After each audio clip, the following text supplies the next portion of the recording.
안녕하세요. EBS 입시정보 김희성의 진심 8번째 시간입니다. 자, 오늘 탐구 선택 어떻게 할까? 자, 문제 보이시죠? 정답은 선택이 아니라 만드는 것입니다.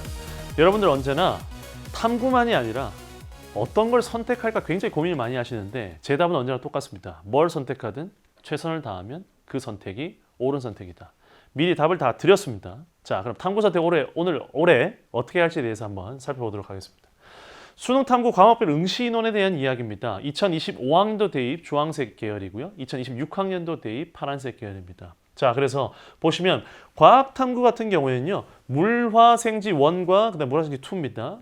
물화생지 1과 2를 봤을 때 전반적으로 보시는 것처럼 주황색 2025 대입에 비해서 파란색 2026 대입의 인원이 다 줄었죠. 특히나 1 과목은 굉장히 많이 줄었는데 이게 이 2 과목은 좀 느낌이 좀 다릅니다. 2 과목은 언제나 선택하는 학생들이 약간 그 집단 자체가 거의 정해져 있습니다.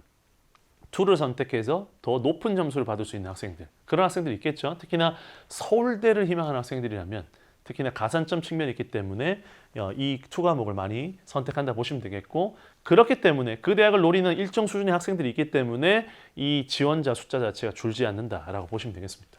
근데 상대적으로 1 과목은 굉장히 많이 줄었죠. 그럼 이게 왜 이런 일이 벌어졌냐 봤더니 현상으로 봤을 때는 이 과학 탐구의 선택을 했었던 친구들, 해야만 했던 친구들이 어찌 보면 사탐을 선택한 게 아닌가. 왜 그렇게 바꿀 수 있느냐?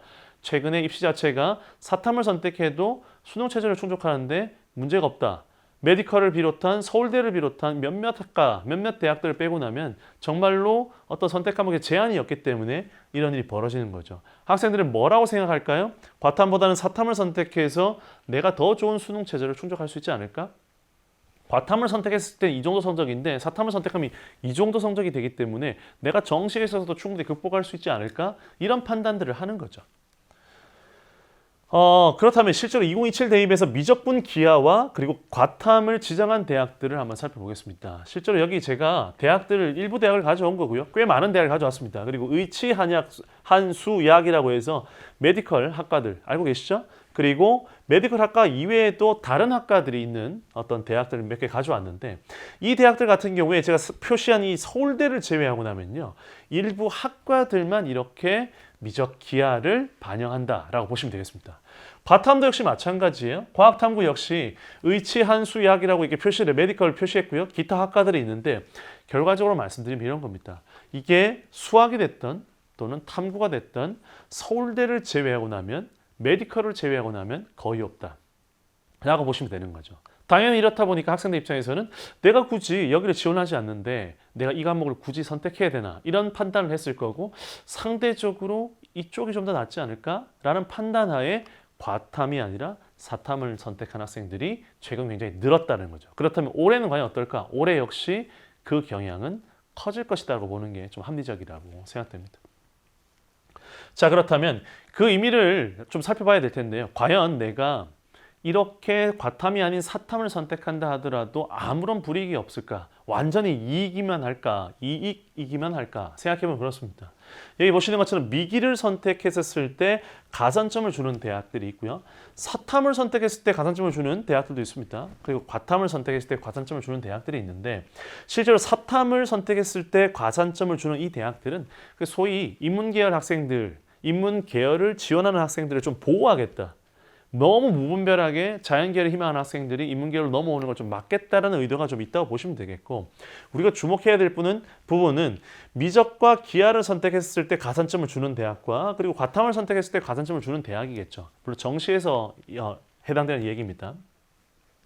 가산점을 고려하되 한 등급 정도 수준을 생각할 수 있어야 됩니다. 예를 들어서 3%나 5% 정도를 가산점을 주는 경우에는요. 정말로 한 등급 정도는 더 성적을 좋게 받아야 됩니다. 내가 예를 들어서 과탐을 선택했을 때 한 4등급 받는 학생이라면 적어도 3등급 똑같은 위치 정도 100분의 1로 따지면 적어도 5에서 10 정도는 더 받을 수 있는 친구들이어야 됩니다. 그래서 과탐을 내가 원래 하고 있다가 사탐을 하겠다라고 결심하는 순간 나는 이 과탐을 받았을 때의 성적보다는 훨씬 더 좋은 성적을 받아야 어찌 보면 3%, 5%의 가산점을 극복할 수 있다라고 보시면 되겠고, 제가 정리를 해보면 이렇습니다. 가산점을 고려하되 한 등급 정도 수준입니다.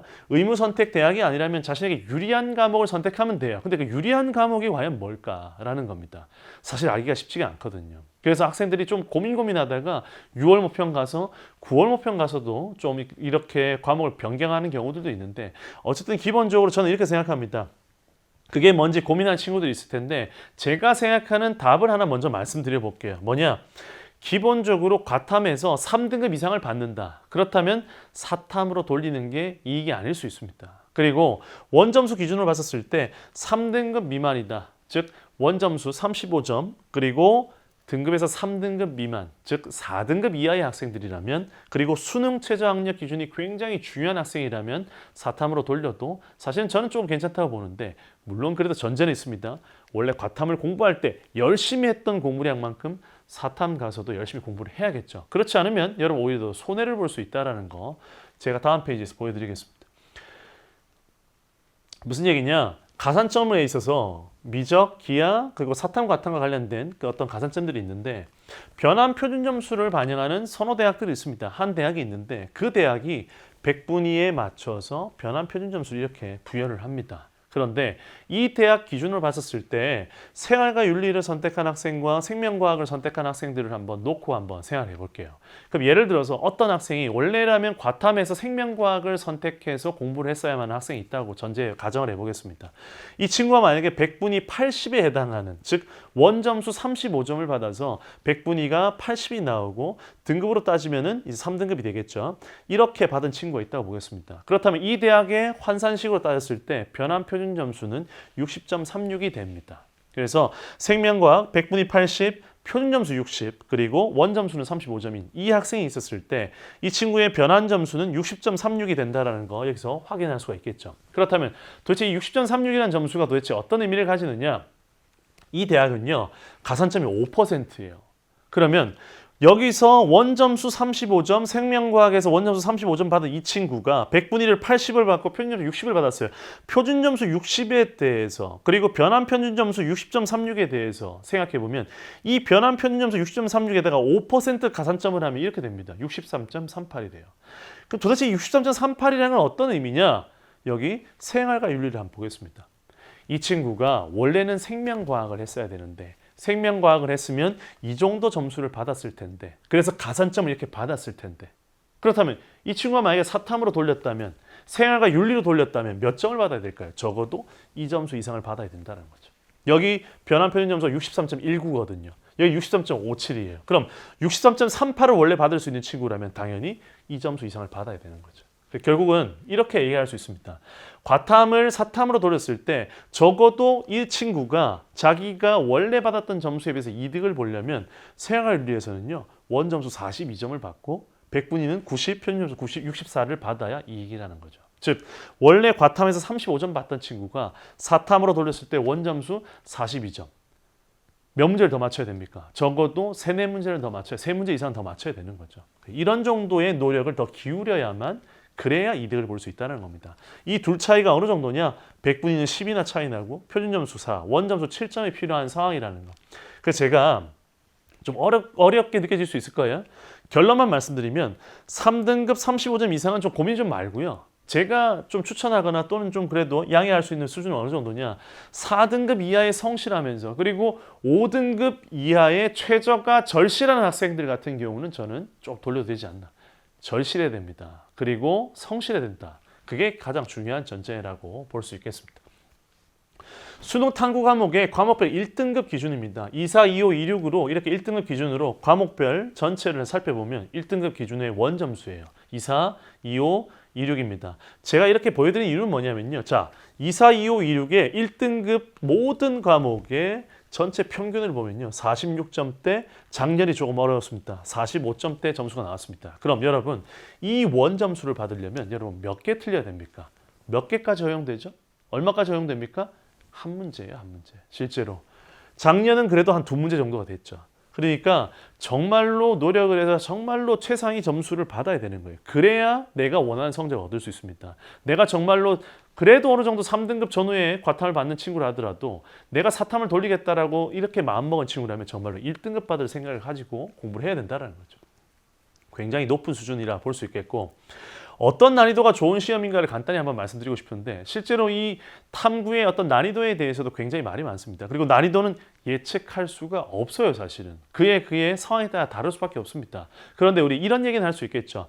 탐구에 대한 난이도가 어찌됐든 간에 이게 고난도를 요구하거나 고난도가 필요한 친구들은 오히려 최상위권 학생들이에요. 그 학생들은 시험이 어려워도 괜찮죠. 그래야 상대적으로 다른 친구에 비해서 우위를 가질 테니까요.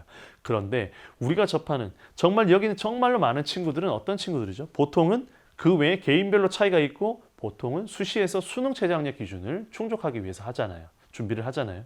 그래서 제발 잘하는 걸 하자라는 거예요. 근데 잘하는 걸 어떻게 알 수 있다고요? 어떤 걸 선택하고 그걸 열심히 하면 잘하게 되는 겁니다. 너무 하나만 한 얘기 같지만 이거보다 정확한 건 없어요. 제발 선택한 다음에 너무 고민하지 마세요. 실제로 과탐을 고민해도 좋고요. 사탐으로 돌려도 상관없습니다. 사탐을 원래 하던 친구들도 상관이 없어요. 선택한 걸 열심히 꾸준히 끝까지 하시면 원하는 결과 분명히 얻을 수 있습니다. 자, 탐구 선택 어떻게 해야 될까? 정답은 다시 말씀드리지만 선택도 중요하지만요. 선택이 아니라 만들어가는 겁니다. 여러분들이 뭘 선택했든 간에 그 선택이 옳은 선택으로 만들 수 있도록 노력하는 한 해가 됐으면 좋겠습니다. EBS 입시정보 김석의 진심 8번째 시간 여기까지 하겠습니다. 감사합니다.